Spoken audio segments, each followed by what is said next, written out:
ವಿಶ್ವಕರ್ಮ ಬಯಸಿಕೊಳ್ಳುವುದರ ಮೂಲಕವಾಗಿ ಯೋಗ್ಯವಾದ ಪಟ್ಟಣವನ್ನು ಸಿದ್ಧಪಡಿಸಬೇಕು. ಅಲ್ಲಿಗೆ ದ್ವಾರಕೆ ಎನ್ನುವ ಹೆಸರು ಇರಿಸೋಣ. ಕಾಲ ಬಂದಾಗ ಆ ದ್ವಾರಕ್ಕೆ ನಾವು ಸೇರೋಣ. ಅಲ್ಲಿವರೆಗೆ ನಮ್ಮ ಯಾತ್ರೆಯಲ್ಲಿ ಕಳಿಕೊಳ್ಳೋಣ.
ಎಲ್ಲರನ್ನು ಕ್ಷೇಮದಿಂದ ನಾನು ನೋಡ್ತಾ ಇದ್ದೇನೆ.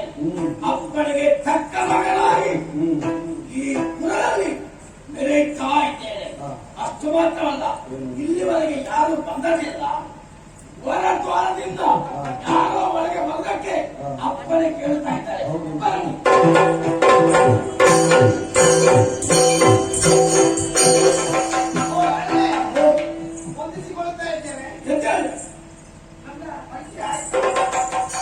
ಇಲ್ಲಿ ಬಂದವರು ಎಲ್ಲರನ್ನು ಕೂಡ ನಾವು ಮನ್ನಿಸ್ತೇವೆ. ನೀನು ಯಾರು ಗೊತ್ತಿಲ್ಲ, ಇಲ್ಲಿವರೆಗೆ ನೀನು ನೋಡಿಲ್ಲ. ಹೊಸ ಮುಖ, ಇಂಥ ಮುಖ ನೋಡಿದ ಕಾರಣ ಎಲ್ಲಿಂದ ಬಂದವ, ಯಾಕೆ ಬಂದವ, ನಿಮ್ಮ ಊರಿಗೆ ಮಳೆಯ ಉಪದ್ರ ಇದೆ ಅಲ್ಲ, ಬಿರುಗಾಳಿ ಉಂಟ, ಎಲ್ಲ ಹಾನಿಯಾಗಿಲ್ಲ, ಇದು ಬೇಕಾ ಅದು ಬೇಡ. ಮತ್ತೆ ನೋಡುವ ವಿಷಯ ಗೊತ್ತಾಗಿ ನಾವು ಕೆಲವು ಸಮಯದ ಬಳಿಕ ಇಲ್ಲಿ ಬರ್ತದೆ. ಬಂದದ್ದು ನಾವು. ಹೌದಾ? ಹೌದು. ಬರ್ಬೇಕಾದ್ರೆ ಬಲವಾದ ಕಾರಣ ಇರ್ಬೇಕಲ್ಲ. ಅನಿವಾರ್ಯ ಕಾರಣದಿಂದಾಗಿ ನಾವು ಇಲ್ಲಿ ಬಂದದ್ದು. ನೀನಾಗಿ ಬಂದದ್ದ ಅಲ್ಲ, ನೀನು ತೋರಿ ಬಿಟ್ಟದ್ದ. ಇಲ್ಲ. ಯಾರಾದ್ರೂ ಕಳಿಸಿಬಿಟ್ಟದ್ದು. ನಿಮ್ಮಿಂದ ನಾನು ಇಲ್ಲಿ ಬರ್ತಿದ್ದೇನೆ. ಅಲ್ಲ, ನನ್ನನ್ನು ಕಳಿಸಿಕೊಟ್ಟದ್ದು ಯಾರು? ಅಲ್ಲಿಂದ ಎಲ್ಲಿಂದ? ಮಗದ ದೇಶದಿಂದ. ಮಗದ ನಿಮ್ಮ ಮಿತ್ರ. ಮಗದ ದೇಶ. ಹೌದು. ನನ್ನ ಮಿತ್ರ. ಹೌದು. ನಾಗದ ನಿನ್ನನ್ನು ಕಳಿಸಿಕೊಟ್ಟದ್ದು. ಕಳಿಸಿಕೊಟ್ಟದ್ದು. ಅಲ್ಲ ಮಿತ್ರ, ಅಲ್ಲಿವರೆಗೆ ಹೋಗಿ ಬರಬೇಕು. ಅವರು ಸಿಕ್ಕಿದ್ರು ಬಿಡಬಾರದು. ಅವಳಿಗೊಂದು ಕೊಟ್ಟು ಬರಬೇಕು.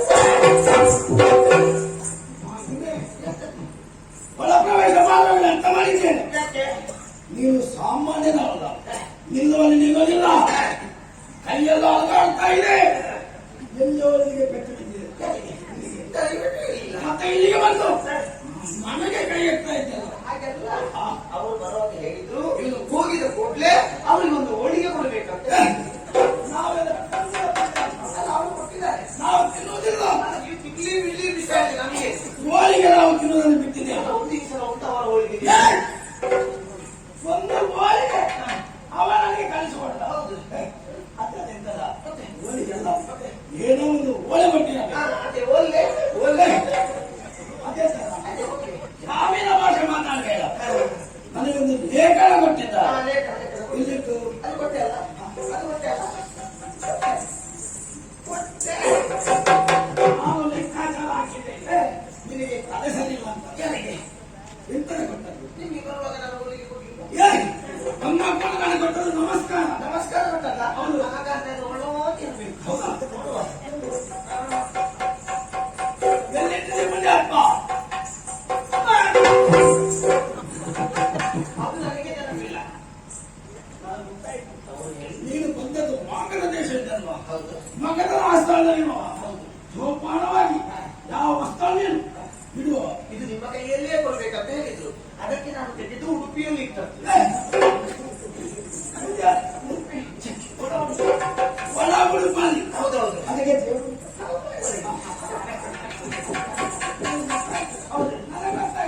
ಇದು ನಾವು ಅವಸರದ ಕಾಲದಲ್ಲಿ ಇದ್ದೇವೆ. ಹೌದು. ಆದಷ್ಟು ಬೇಗ ಮುಗಿದು ಇಲ್ಲಿಂದ ನಾವು ಬೇರೆ ಕಡೆ ಹೊರಡಬೇಕು.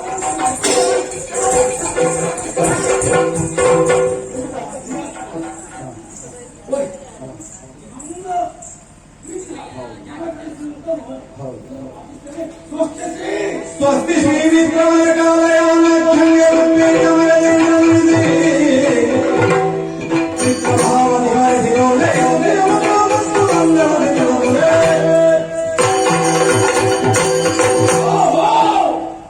ವಾಲೆಯ ಒಕ್ಕಲೆಯನ್ನು ಓದಿದಾಗ ಬಹಳಷ್ಟು ಸಂತೋಷವಾಗುತ್ತಾ ಇದೆ.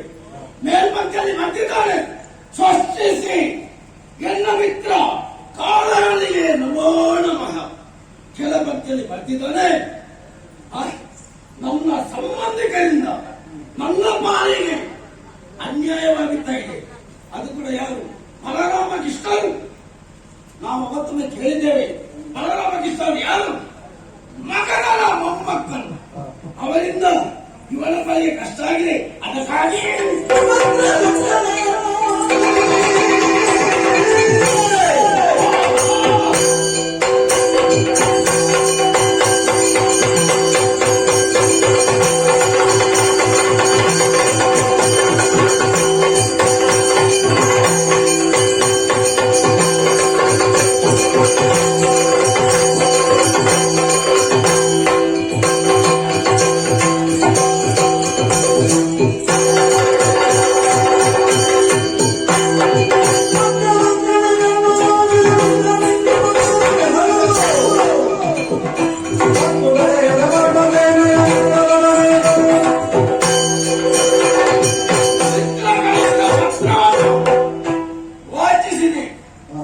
ವಾಚಿಸಿದಾಗ ಒಂದೊಂದು ಮಕ್ಕಳನ್ನು ನೋಡಿದಾಗ ನಖದಿಂದ ಶಿಖರವರೆಗೆ ಸಿಟ್ಟು ಕೇಳ್ತಾ ಇದೆ. ಓಹೋಯ್, ನಾನು ಒಬ್ಬಳೇ ಹೋಗಲಿಲ್ಲ, ಮಂತ್ರಿ ಮಾತನ್ನು ಸೇರಿಸಿ ಮಿತ್ರರಲ್ಲಿ ಹೋಗ್ಬೇಕು. ಅವಳಿಗೆ ಏನು ಕಷ್ಟ ಬಂದಿದೆ ಅದನ್ನು ಕೇಳಿ ತಿಳಿಯಬೇಕು. ಅವಳಿಗೆ ಕಷ್ಟ ಬಂದದ್ದು ಮಾತ್ರವಲ್ಲ, ನನಗೆ ಕಷ್ಟ ಬಂದ ಹಾಗೆ. ಯಾಕೆ ಹಿಂದೊಮ್ಮೆ ನಾವು ದುಡಿಯಾಗಿ ಸೇವೆ ಮಾಡಿದ್ದೇವೆ. ನಿನಗೆ ಕಷ್ಟ ಬಂದಾಗ ನಾನಿದ್ದೇನೆ, ನನಗೆ ಕಷ್ಟ ಬಂದಾಗ ನೀನು ಬರಬೇಕು ಅಂತ ಹೇಳಿ. ನನ್ನ ಮಿತ್ರನಿಗೆ ಕಷ್ಟ ಬಂದಿದೆ. ಯಾರಿಂದ ಹೇಗೆ ಎಂಬ ವಿಷಯಕ್ಕೆ ನೇರವಾಗಿ ಹೋಗ್ತೇನೆ.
ನಿನ್ನಂತವರ ಎದೆಯನ್ನು ಸೀಳುವುದಕ್ಕಾಗ್ತದೆ.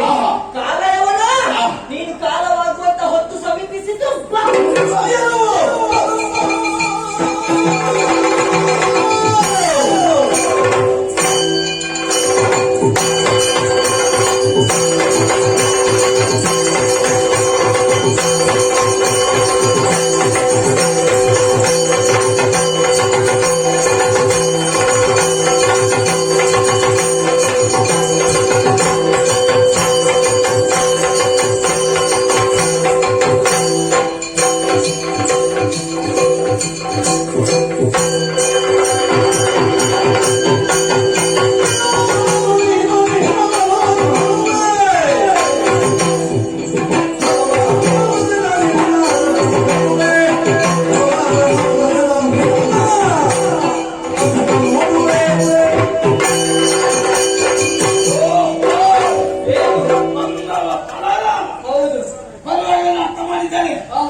ಎಲ್ಲಿಯಾದ್ರೂ ಗಟ್ಟೆ ಉಂಟ ನೋಡು, ನೇಗಿಲಲ್ಲಿ ಗಟ್ಟೆಯನ್ನು ಉದ್ದ ಹೇಳೋದ್ರ ಬೆಲೆಯನ್ನು ಬಿಟ್ಟು ಅದನ್ನೇನಾಗ್ತದೆ ನೋಡು.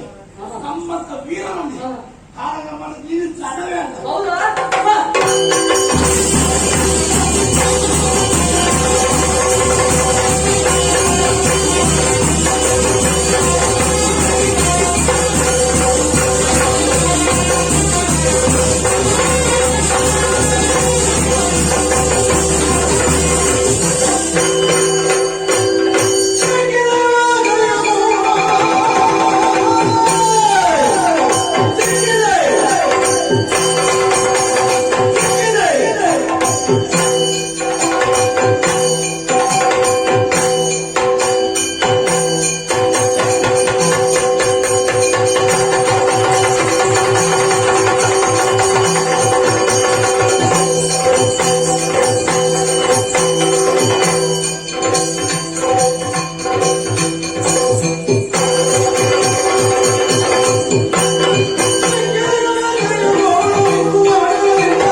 ಸಿಗ್ಲಿಲ್ಲ, ನಾನು ದೂರದಲ್ಲಿದ್ದೇನೆ. ಏ ಕಡಿಯ ಗೋಪಾಲ, ಏನು ನೀನು ಗೋಪಾಲಕೃಷ್ಣ ಅಂತೆ.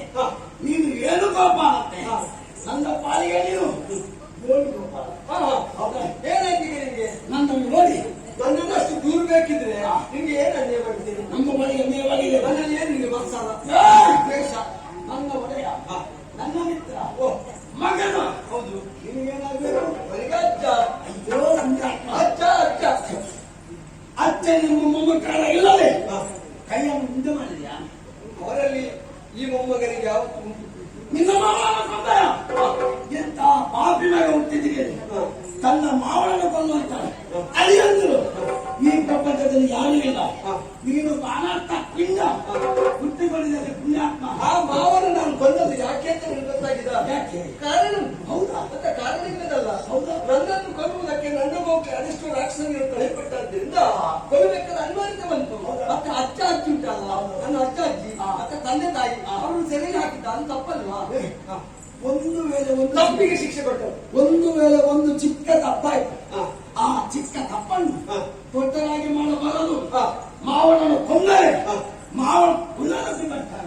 ಒಂದೇ ತಪ್ಪಲ್ಲ, ತುಂಬಾ ತಪ್ಪಾಗಿದೆ. ತಪ್ಪಿನ ರಾಶಿ ಆಗಿದೆ. ಹೌದಾ? ಹಾ. ಆ ರಾಷ್ಟ್ರದಲ್ಲಿ ನಾನು ಮಾಡಿದೆ.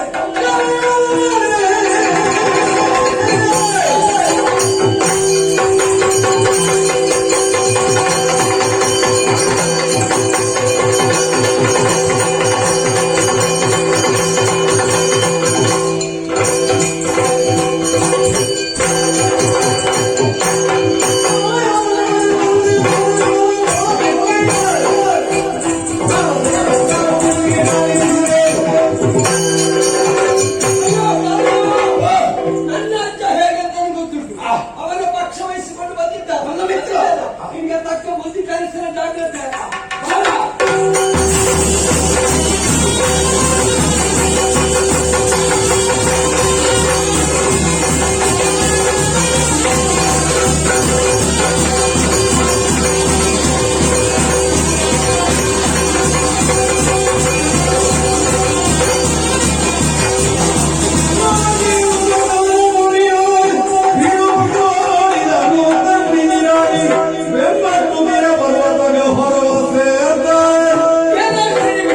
ಅವನೊಬ್ಬ ರಕ್ಕಸೆಂಬುದಾಗಿಂತ ಮಾಡಿದ್ರೆ ನನ್ನಲ್ಲಿ ಗೆಲುವನ್ನು ಕಾಣುವುದಕ್ಕೆ ಕಾಣ್ತಾ ಇದ್ದಾರೆ. ಹಾಗಾದ್ರೆ ಸೋಲನ್ನು ಕಾಣ್ತಾ ಇದ್ದೀನಿ. ಇರುವಾಗ ಪ್ರಾಣ ಉಳಿಸುವಾಗ ಹೇಗೆ?